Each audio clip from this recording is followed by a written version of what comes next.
Okay. All right, I'll roll. Okay. Okay. All right, so tell me about the Michigan Pet Fund Alliance first. The Michigan Pet Fund Alliance is a not-for-profit 501c3 charitable organization. Our goal is to make Michigan a no-kill state for homeless cats and dogs that are in shelters. Well said. Well said. Okay, so tell me what the mission is. You told me that. Tell me about the unique programs that are. Well, we have a number of programs. One of the very first things that we started out with the Michigan Pet Fund Alliance is to get our pulse on what is it like in the state of Michigan for homeless pets. And every single shelter in the state has to fill out a form each year, submit their numbers to the state. And what would happen with those numbers is they'd be compiled and you could get them on a website and you could pull down any particular shelter. And we said, that's very fine and good, but that doesn't give you any kind of gauge as to who's doing really well and who's not doing really well. So we took all of those shelter reports, put them into a database, put together a formula where we could actually rank performance of who was doing really well, who was doing not so good, who was doing horribly. And that was the very first time we had an understanding of what was happening in the state. At the time we did our very first report, 125,000 dogs and cats were being euthanized in Michigan shelters. Now the good news is, in 2015, we brought that number down to 27,250. So that's a huge change that we've made in 8-9 years. But the way we've made that, now we have the picture. Now we have the data that, like in Ken's instance, the advocates could look and say, these guys aren't doing so well. We know who's doing well, and one of the things we did is we developed an awards program. So we wanted to award shelters that were doing a great job. It was the first time in this industry that anybody recognized anybody doing good.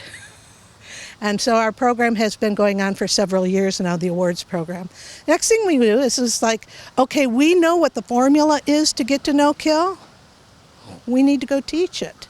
So then we started doing conferences, bringing in experts from around the country and showing what it is that you can do. What are those programs that you implement within your shelter that saves lives? And there's actually 11 of them. I won't go into those details, but one of them that's very important is a compassionate director, somebody who has a life-saving mission. And then there's fostering, and there is spaying and neutering, and there's publications and getting marketing out and all the rest of the things that make a shelter do best practices for the animals, medical, others, that then we can teach and assist them in knowing.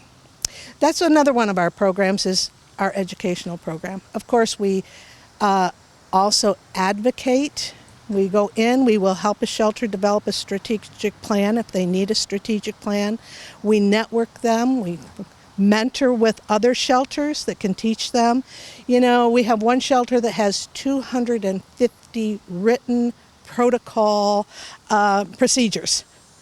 Why should anyone develop one?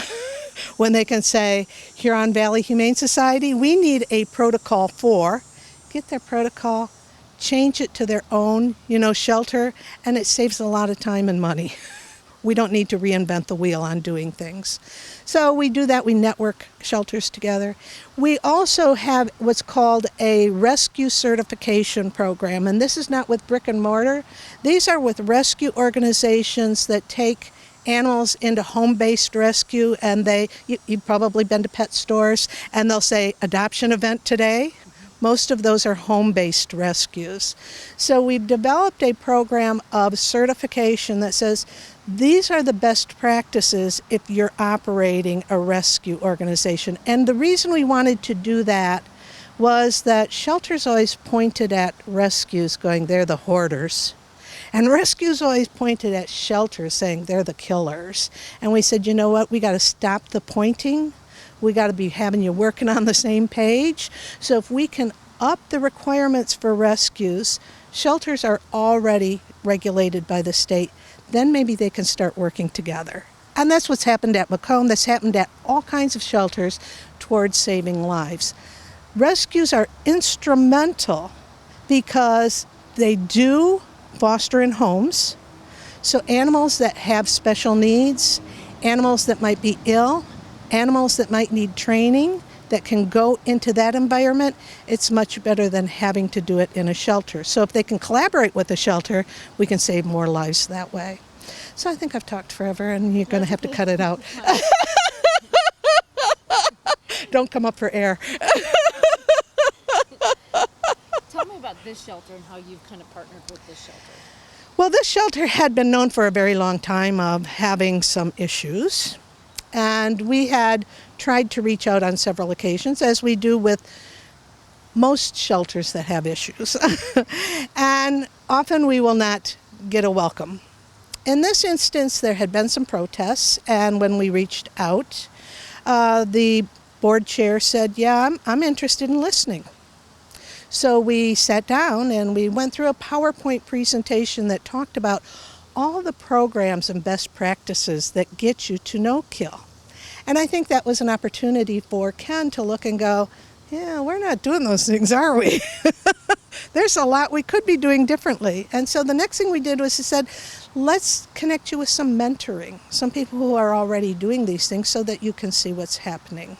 And so what we've basically done is what we do with other shelters. We help them understand what the programs are. Wherever we can assist, we come in to assist, and we connect them with people that can help them, that have their boots on the ground. Because we're not doing sheltering ourselves, but we know who does it really well. So we make sure we connect those people, and we have some very, very generous mentors that say, you know what, sure, we'll come in and we'll help you. Matter of fact, up in Genesee County, bless their hearts, they got a new director there. First thing they did, and you know how critical it is to have a software system, because you have to record all the animals you have, all the dispositions, everything you do with them, right? He got a software system that had no instructions. He didn't know how to generate a report.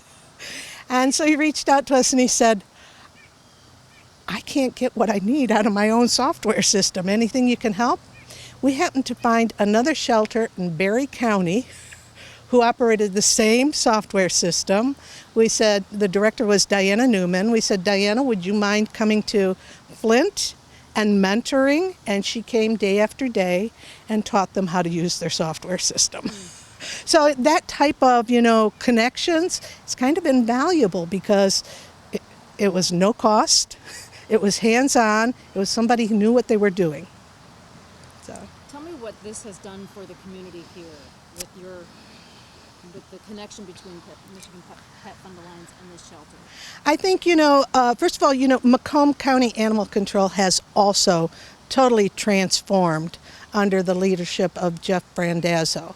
And so what you're going to find is this is only the second shelter in Macomb County itself. Some counties have multiple shelters. This county has 2.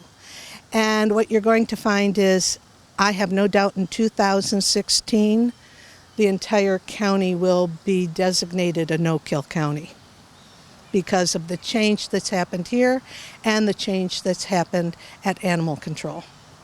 And that, for me, as a pet owner, I don't anticipate my dog getting lost, but if my dog does get lost, my dog's a member of my family, a very important member of my family. And I want to know if my dog gets lost, they're going to be safe, they're going to be cared for, the people care that would pick them up, and they're going to get returned back home. And I don't have to worry about it's going to go to a shelter where I may never see it again because of the practices of that shelter. So I think, and we're seeing more and more of this, I'm a planner by profession, that actually no-kill designation for companion animals is actually an economic development tool.